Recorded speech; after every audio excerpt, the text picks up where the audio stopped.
Hi everyone, I hope you're doing well. Why can I never start these videos?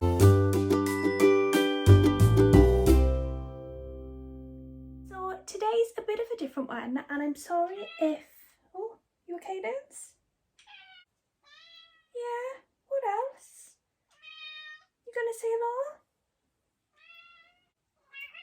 Yeah? Oh, go on then. Good girl. This is Luna. We've never seen her before. She does pop up in videos sometimes. She loves the fuss but hates it at the same time. Are you staying up or are you going down?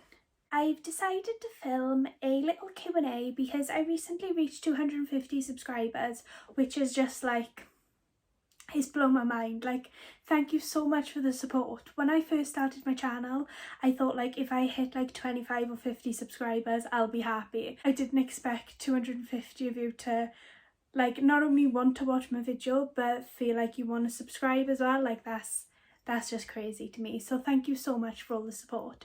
I've had my hair cut today, so I've decided to take advantage of the fact that it looks nice because, let's face it, I'm never going to be able to get it this nice again. I love the Luna's just got involved. Luna, are you okay? So the first question I got from Instagram, and it is, what book are you most excited to read in 2021? And I was thinking about this, and there's quite a few books that I'm excited to read. So I'm going to choose two for this video, so otherwise I'm just going to be talking for ages. So the first one is Malibu Rising, and that's by Taylor Jenkins Reid. If you have read Seven Husbands of Evelyn Hugo or Daisy Jones and the Six, you'll know how brilliant her writing is, and I loved both of those books. I'm super excited to find out what Malibu Rising is going to be like. I've heard that it's about like the aftermath of a party, I think, and like possibly someone dies or something goes on or there's a fire. I can't really remember. It sounds fantastic, so I'm super excited for that. The next one is Billy Summers, and that's the second Stephen King book of the year. I don't really know a lot about it other than the fact that it's like a newer Stephen King book. I haven't actually read any of his newer books, so it's going to be interesting to see if I enjoy it or not, and whether I fall into the category of preferring Stephen King's older books or preferring his newer books. Have you ever thought about writing your own book? It's something I used to think about constantly, like as a teenager and as a child. I don't know, I must have been 8 or 9 and I would be writing plays for me and my great grandfather to perform at like Christmas and in front of my great nan. Like my Bampy was brilliant. He would just be like, yeah, come on, where's my lines, what am I gonna do? He'd dress up in silly outfits and stuff. But yeah, I've always enjoyed writing. It sort of comes hand in hand with enjoying books, I think. I really enjoy like the creative aspect of it. When I did English literature at university, I chose 3 of the creative writing modules. I've never really stopped writing because when I finished uni, I started up my blog. Now that I'm a writer, I feel like it'd be definitely easier to sort of sit down and write a book. It's just sort of thinking about what to write about, because there's definitely a lot of saturation when it comes to YA in particular, and horror to an extent. That was always the dream growing up, other than being a pop star, but I'm absolutely tone deaf, so we all knew where that was going. When I said that I used to write books a lot, I'm going to show you something that I wrote. I think it was when I was on holidays in Portugal, so I would have been maybe 13, 14. I decided to write a little contemporary sort of chick flick book. I reread it a while ago and it's not great. It's not great, but it's quite funny though. It's definitely, you can tell that I wrote this when I was a teenager. Just about fancying boys, really. Think like Angus Thongs and Perfect Snogging vibes, you know? If you do want me to do a little mini series where I read you out my book that I wrote when I was 13 or 14, it's only like 3 chapters long. There's no substance to it, but if you do want me to delve into that. That might be quite a funny thing.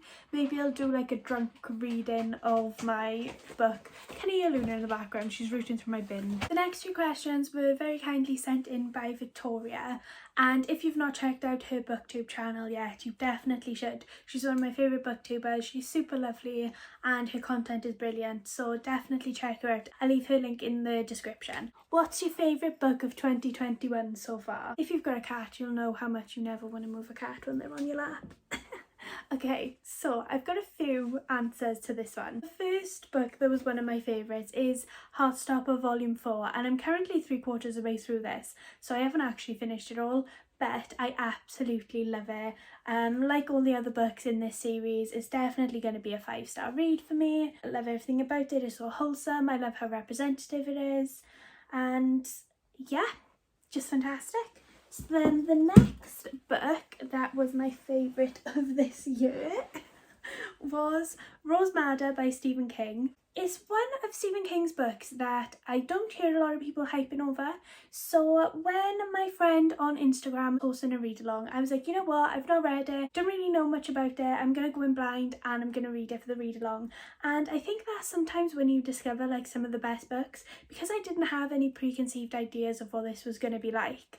Oh my god, it was amazing. Like, don't get me wrong, there's a lot of trigger warnings that come with this book. It's definitely not a light-hearted read, but it is very, very good. And considering that Stephen King is known for not really being great at writing sort of women and sort of like his, hi Luna, his representation of women, I thought it was fantastic in this book. The final book that I've enjoyed is A Court of Mist and Fury. I thought that I was going to hate this book, hate Sarah J Maas and hate the series in general, and I ended up being the biggest stan for this series and for Sarah J Maas, and I loved it. Like, I think when it comes to the second books in the series, this is definitely up there with like the best. I keep trying to think of books that I've enjoyed the second book in the series more than the first, and I genuinely can't think of any. I loved everything about this book. Like, if you've not read this series yet and you love fantasy, I mean, you probably have read it, but if you haven't and you were like me, 100% pick it up.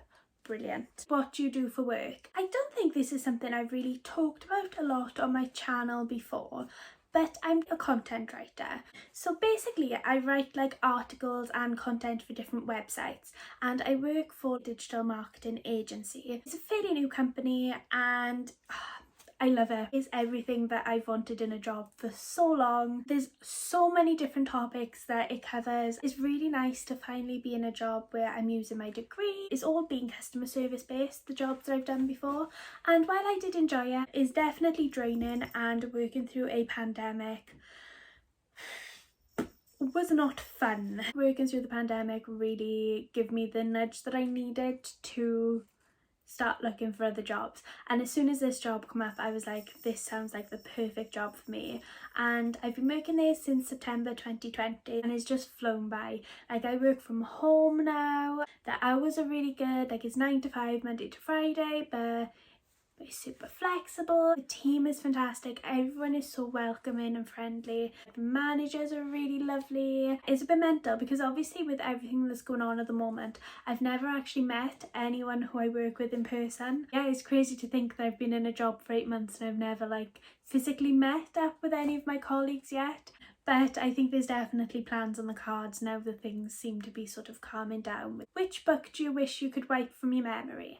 And this is a really interesting one because I didn't know whether to take it as like to wipe my memory because I want to read it again because I loved it so much, or whether I want to wipe it out of my memory because it was so bad and I never want to see it again. I think I'm going to choose maybe like one for each. And I think the book that I'd love to wipe from my memory is definitely The Seven Husbands of Evelyn Hugo. I don't know, like something about that book, like I loved it so much, and I didn't expect to. I didn't have any sort of pre-existing expectations, to be honest. I thought because it was so hyped I wasn't going to enjoy it, but I loved it so much. Like, I felt all the emotions reading that book. Or it'd probably be Lord of the Rings. A book that I'd want to wipe from my memory would probably be Infinity Son by Adam Silvera.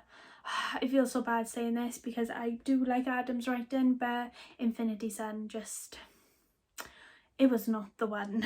You are forced by the bookish fairies to reread one book every time you finish reading another. Which book are you choosing to reread hundreds of times in your life? And I thought this was such a great question. I was thinking maybe I'll go with The Hobbit because I've reread this one already like millions of times, or Lord Lost by Darren Shan. But I feel like, would I end up like getting fed up of rereading? I feel like I wouldn't with either of them because I've read them both like multiple times anyway. But yeah, I thought maybe not those ones. And then I had a brilliant idea. What about The Boy, the Mole, the Fox and the Horse? If you've not read this book before, like, you have to. It's so lovely. Like, there's not really much in the way of writing. A lot of sort of like quotes, and it's just lovely and heartwarming. I think I'd probably choose this because I feel like you can never get bored of like looking at the illustrations in this book, and you'd be able to read this within like half an hour to an hour, and it wouldn't be too taxing every time you finished. The next question was, what was the first book that really stayed with you? And this was another one that I had to like really think about because there's a lot of books that have sort of resonated with me over the years. Then it got me thinking, like, what was actually the first book that I read that I was like, oh my god, and I've never forgotten about? To be honest, I think the first book was Dustbin Baby, and it's by Jacqueline Wilson. And I read this probably a little bit younger than I maybe should have, because I know while her books are sort of aimed at older children to like younger teens, a lot of the content is quite difficult to read. And if you've not read Dustbin Baby before, I'm going to put like a little content warning. I am going to be talking about suicide, so please skip ahead. When I read this book, I remember reading it, and there's one part where obviously this is spoilers, the mother locks herself in the bathroom and she cuts her wrists and commits suicide in the bath, and really hit me as a child. And I remember like reading it and just sobbing, like I was inconsolable, because in the book then the daughter is trying to get into the bathroom and she can't get into the bathroom, so she goes to the neighbour's house, and then the neighbour gets a ladder to see in and obviously sees what happens. And I was like, Mum, please never do that. Like, it stuck with me, like it made me worry. As a child, like, you don't, like, it's not something you can like fully process. But yeah, it definitely stayed with me. After I was like really upset about it, it resonated with my mum as well. There is another book that I want to mention as well, and it is The Tattooist of Auschwitz, and it's by Heather Morris. And if you've not read this book before, I would definitely recommend it. I think this book stuck with me so much because when it comes to like the war and the Holocaust, it's always been something that I've sort of researched and read up on to educate myself on. I wrote my dissertation in university on the concentration camps. I focused mainly on Bergen-Belsen. They had very close ties to Auschwitz, so when I was doing my research I was reading the war trial documents, and a lot of the content and stuff that was in the war trial documents linked back to Auschwitz, and it was not an easy read. I visited Auschwitz in 2014, 2015. This was before I wrote my dissertation. And I think when you visit Auschwitz and you see in person how vast it is difficult. Like, if you go, like, you need to be prepared because it's really tough to see. The Tattooist of Auschwitz was the first book that wasn't like a textbook that I read after going. This is based on a true story. Certain places that are referenced to in the book, like, I'd seen with my own eyes. I think it really sort of resonated with me. Even if you don't usually read books that are set in World War II and are about the Holocaust, like, I think this is such an important read, and it's definitely a good book to start with if you sort of want to read around this subject but you're not sure where to start. The next question is another one off Twitter. What's your favourite book you've read because of booktube/bookstagram. I could like give you a massive long list of books. This was more book Twitter rather than booktube or bookstagram, but I remember people being so hyped about this book, and Alice Oseman was in Yelk, and I was like, I need to get like on this hype, I need to see what these graphic novels are all about. And I ended up reading the first two the night before when we were in London before Yelk, and I absolutely loved them. The next book that I picked up was The Cruel Prince. People have different opinions about this book, but I personally loved it. This was one of the first sort of YA fantasy books that I've read. I actually listened to all these books on audiobook, even though I've got the physical copies, but I thought the audiobook was fantastic. So if you're looking for a really good fantasy audiobook, I definitely recommend this series. The final book that I read, and this one was because of Bookstagram and BookTube, and it is Stephen King's Pet Sematary. Now you might be thinking this is like a really random one because it's been out for like decades now, but I read this for my friend Read by Beth's read along, hosted with Hora Han on Instagram. Stephen King was on there, and as I've said like in previous videos, I love horror, I always have, but I've never actually delved into Stephen King before. And when I say this to people, they're like, what do you mean? How can you like horror and you've never read Stephen King? Like, are you okay? And like, apparently not. This was the first Stephen King book that I read, and I went into it thinking, oh my god, am I gonna like it? What if I hate it? And I loved it. And this is what sparked the collection of my Rainbow Hoarders, because I was like, you know what? I understand the hype. I loved it. It was sick, it was twisted. Yeah, deals with grief in such an interesting way. The last question that I'm going to finish on was, what's your least favourite book that you've read because of BookTube/Bookstagram? I think the book that I'm going to go with for this one, I've got two. The first one and the main one is Lanny by Max Porter, and this was one that I saw floating around a lot on like Book Twitter and Instagram when it was first released, and I really liked the cover of it and it sounded like amazing. And fun fact, when I was in uni, I did write a short creative writing piece about someone called Lanny, and I imagined it being like a demon and that sort of thing. So when I realised there was like a book called Lanny, but it turns out Lanny is like the little child in the book anyway, not the demon. But it was very sort of like it's similar vibes, and I was like, oh my god, what? Like, if you ever read that when you've had an idea and then you've seen it and you're like, oh, people are gonna think I'm copying off it now. But you know, that sort of thing. Anyway, but yeah, I decided to get this one on Audible. I had really high hopes for this book because I heard that it was creepy and like twisted, and it's set up quite differently to normal books, like in the way that it's written. I don't think it's verse, but it's set up in that sort of format. And yeah, I just hated it. That sounds really harsh to say, but I didn't enjoy anything about it.